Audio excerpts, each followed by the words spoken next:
New player 7. And this is definitely a new player. I have not played this account before. I feel like I have to say account anymore instead of player because of those that create multiple accounts, which is not cool. Let's go C5 or E6 French or D5 Scandinavian or none of the above.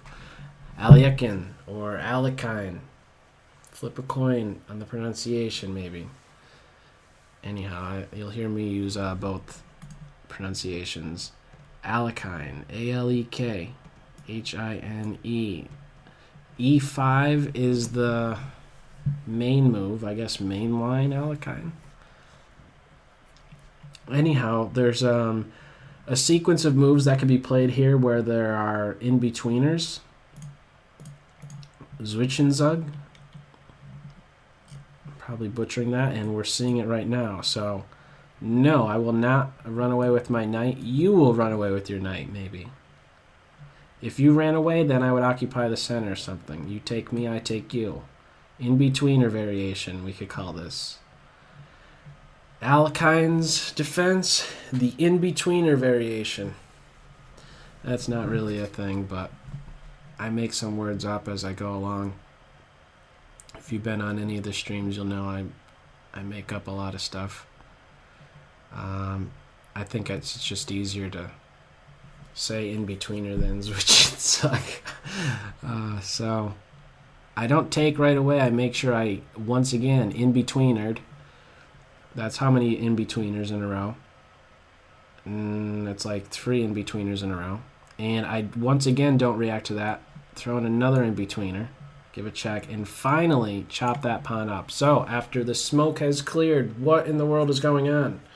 Well, we are in endgame land for sure. And the queens are on the sidelines watching both of us play. So, do I want to castle queenside or kingside is the one thing I'm thinking of here.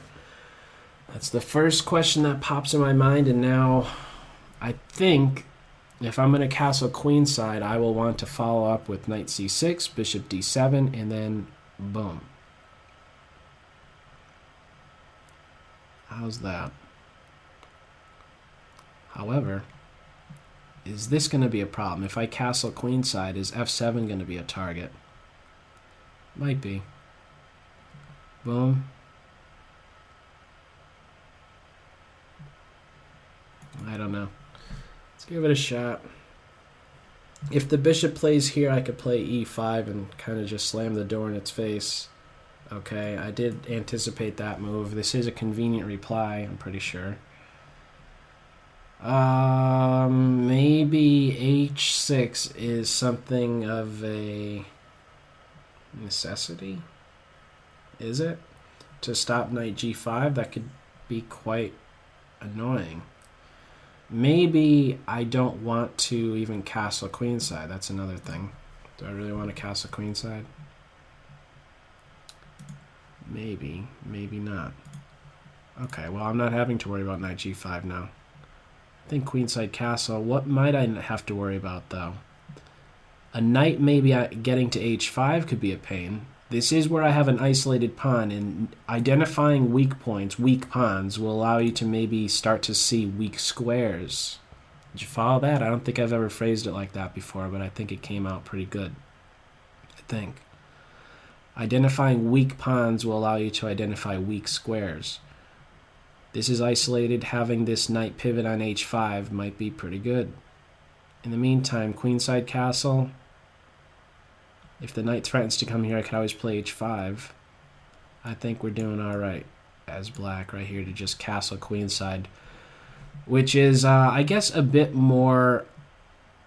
well, you'll see the queenside castle happen a bit more if once castled, the rook is already having an influence on the position. It's working well. It's doing something constructive. It is on not a half open file, it's on an open file. And now with that knight move, what is the big plan here? I think I just post up right here in the center. That looks really good. So I'm going to do it. Trade bishops. I'm one step closer to just doubling rooks. And, well, and I'm within a checking distance. There might be some annoying things I could be doing there. Huh.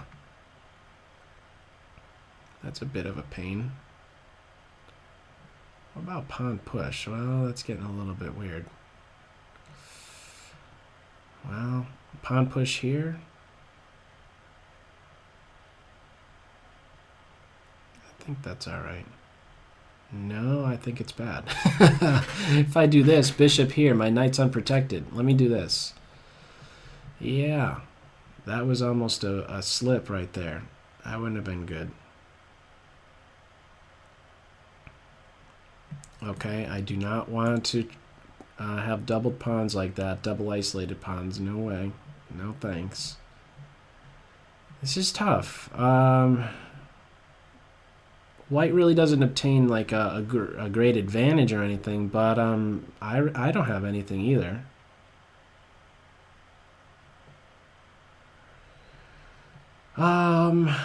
What's the plan? Well, pressure on this pawn stops my knight from moving. That seems pretty good. Alright, it looks silly, but I want to be able to move my knight. Okay, now my knight might want to play here. Or just right in the center. Let's do this first. F5 is available. I think that could turn out to be a good home. I might want to support that knight. Or I might want to secure this knight's position by playing h5. I anticipate playing e6 soon. And I'm having second thoughts about this h5 move because I think knight coming here is once again going to be a bit annoying. So let's do this. I could definitely end up in a pin here. I could get out of it with knight f5 though.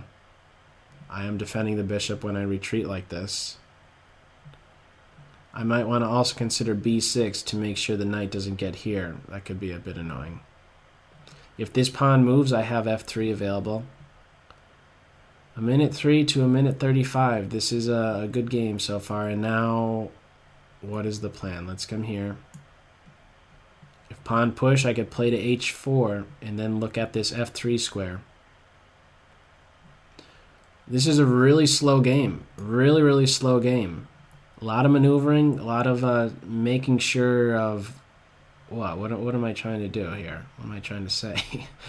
I'm trying to say I have to be real cautious about the placement, the potential placement of my opponent's pieces. This knight was having me do a lot of thinking with my pawn pushes. Do I really want to preserve my knight by playing h5 and allow knight g5? Or would I play a more calm defensive h6 move to stop him from coming to my territory? And, okay, well, I think pawn push here is good. Maybe a rook lift might be good. Yeah, this might be good. Rook here and then here. Or just looking to maybe double after that.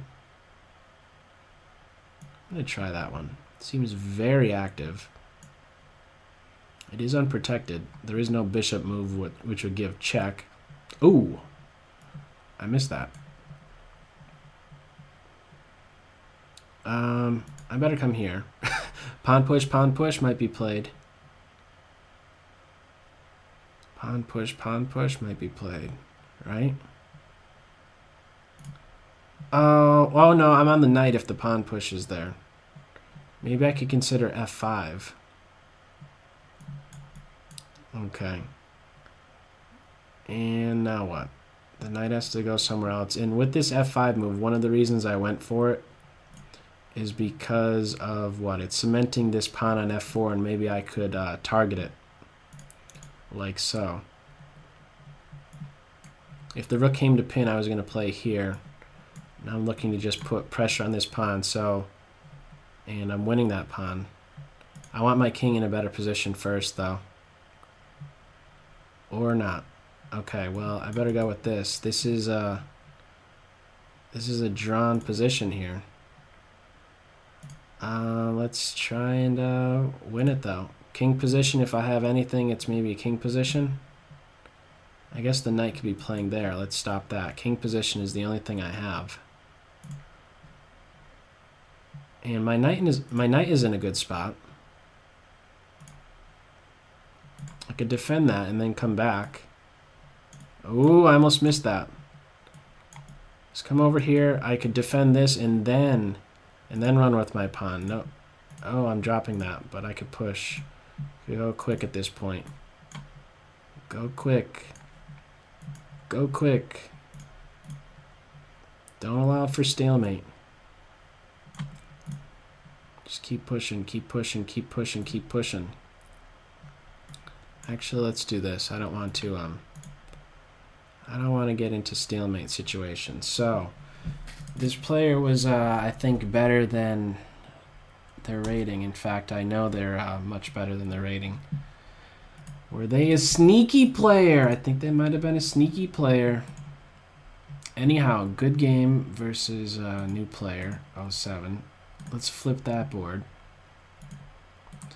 And let's see what went on here. So, in-betweener variation, I guess we could call it.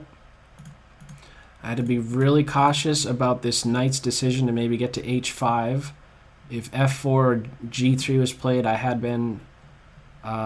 was going to be ready to play h5.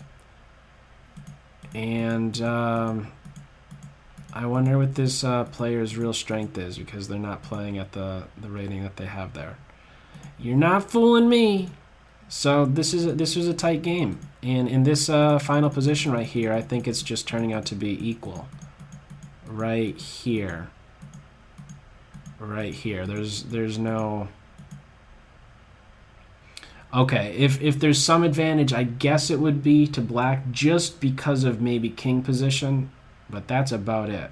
Maybe it turns out to be just enough. A lot of calculations still needed in this endgame. Tricky knights, tricky knights, tricky knights.